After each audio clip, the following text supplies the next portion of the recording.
الطفل عيسى الشريف ابن 8 أعوام أصغر إمام وخطيب في مساجد الأردن. أن يحفظ طفل في 8 من عمره القرآن فهو أمر بديهي، لكن أن يؤم المصلين ويلقي عليهم خطبة الوداع لرسول الأكرم صلى الله عليه وآله وسلم فهو أمر لافت.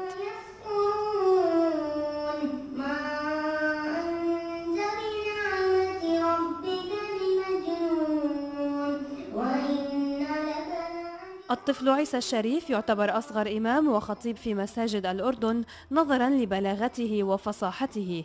ذاع صيته بعد إلقائه لخطبة الوداع التي أهلته ليكون إماما وخطيبا في المساجد.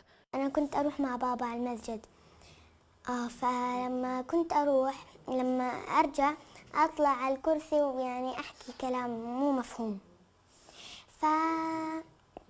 اجت ماما يوم من الأيام صارت تحكي لي ايش رأيك احفظك اشي مفيد؟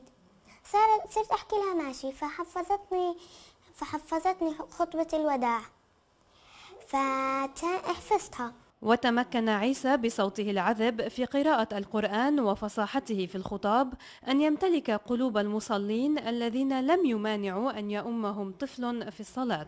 سمع الله لمن حمده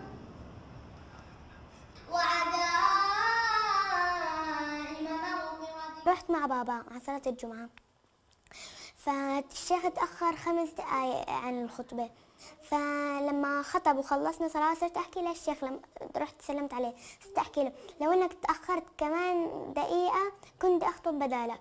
صار يحكي لي إيش بدك تخطب؟ صرت أحكي له خطبة الوداع.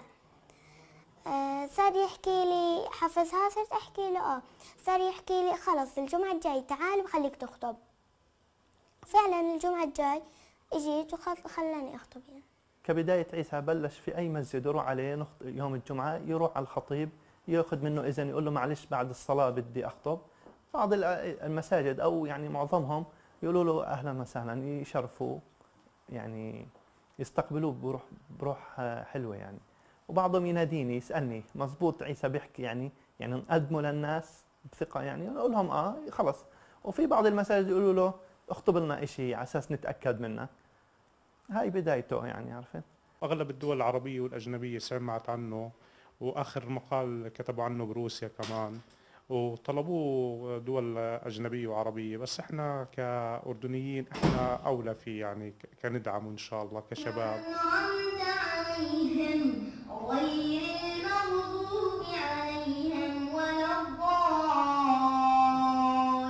يذكر أن عيسى كان شارك في مهرجان جرش بحضور أكثر من 10,000 شخص، كما أبهر المئات في الحرم الملكي الشريف عندما كان في 6 من عمره.